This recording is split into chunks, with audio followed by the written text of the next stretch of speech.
बिस्मिल्लाहिर्रहमानिर्रहीम, अस्सलाम वालेकुम। आज का हमारा टॉपिक है copper intra uterine contraceptive devices. इनको शॉर्ट में कॉपर टी भी कहा जाता है। इस वीडियो में हम copper intra uterine contraceptive devices की इंडिकेशंस यानी यूजेस पे बात करेंगे, इसके साइड इफ़ेक्ट्स पे बात करेंगे, कॉन्ट्रा इंडिकेशंस पे बात करेंगे और मैकेनिज़्म ऑफ एक्शन पे बात करेंगे। तो स्टार्ट करते हैं इसके इंडिकेशन यानी यूजेस से।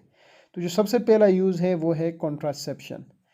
इसको यूज़ किया जाता है as a contraceptive method to prevent the pregnancy. तो पहला यूज़ इसका कॉन्ट्रासेप्शन है। दूसरा जो इसका यूज़ है वो है मेनोरोगिया।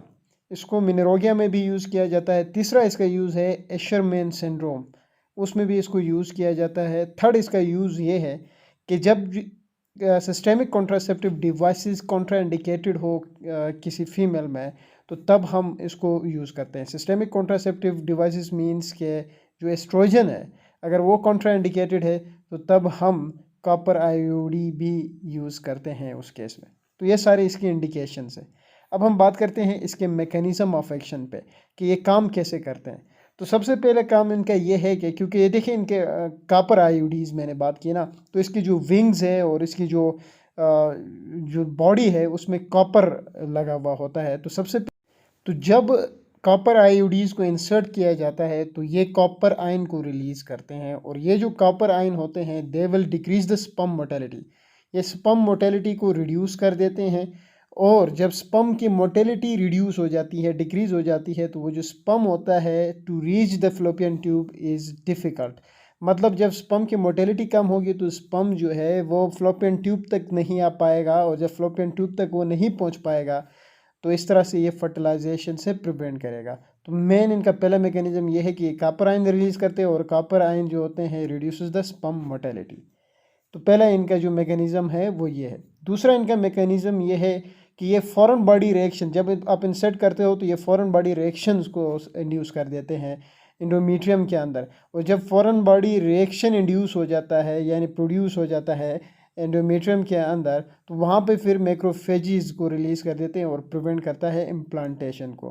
तो ये दूसरा इसका मैकेनिज्म है। तो बस ये दो मेन मैकेनिज्म है, फॉरेन बॉडी रिएक्शन को इंड्यूस करना टू प्रिवेंट द इम्प्लांटेशन और कॉपर आयन को रिलीज़ करना to reduce the sperm motility. अब हम बात करते हैं इसके साइड इफ़ेक्ट्स के बारे में। साइड इफ़ेक्ट्स, इसका सबसे पहले साइड इफ़ेक्ट ये है कि जब आप इंसर्ट करते हो तो पेन उस पेशेंट को, उस फीमेल को पेन, उस इंडिविजुअल को पेन होगा। तो पहला जो है वो साइड इफ़ेक्ट वो पेन है। इसके अलावा इंसर्शन से ब्लीडिंग भी हो सकती है। एक इन्फेक्शन, पिल्विक इन्फेक्शन जिसको कहते हैं, जिसको पिल्विक इन्फ्लेमेटरी डिजीज़ जो कहा जाता है, वो भी इससे होता है। पीआईडी, तो पेन, ब्लीडिंग, पीआईडी, इवन के यूट्रस में परफोरेशन भी होती है जिसको हम यूटेराइन परफोरेशन कहते हैं। बाकी इसके अलावा जो इसके साइड इफ़ेक्ट्स है वो है एक्सपल्जन एंड एक्टोपिक प्रेगनेंसी। ये इसके सारे साइड इफ़ेक्ट्स हैं। अब हम बात करते हैं इसके कॉन्ट्राइंडिकेशंस के बारे में कि कॉपर आईओडी के क्या क्या कॉन्ट्राइंडिकेशंस है, कहाँ कहाँ कौन कौन सी ऐसी हालात है जिसमें हम कॉपर आईओडी का इस्तेमाल नहीं कर सकते हैं। तो सबसे पहले है सस्पेक्टेड प्रेगनेंसी।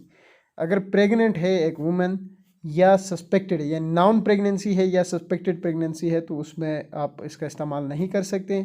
इसके अलावा सेक्सुअली ट्रांसमिटेड डिजीज़ यानी जो एसटीडीज़, जो इन्फेक्शन है अगर किसी फीमेल को है तो उस केस में भी कॉपर आयोडीज का इंसेशन नहीं किया जा सकता।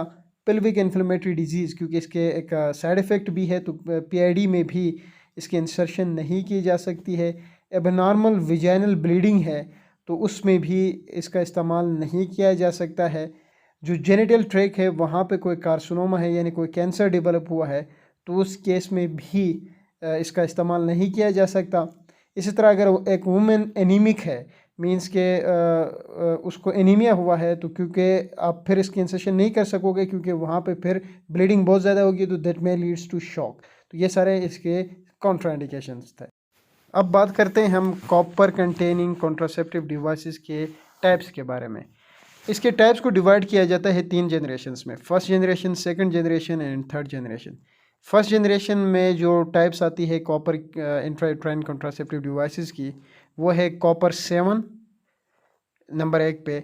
दूसरा है कॉपर T200, ये फर्स्ट जनरेशन में है। सेकंड जनरेशन में मल्टी लोड 250, ये एक टाइप है। दूसरी टाइप है नोवा टी, ये सेकंड जनरेशन में है। थर्ड जनरेशन में मल्टी लोड 375, ये एक टाइप हो गई। दूसरी टाइप है copper T380S, copper T380A, copper T380AG।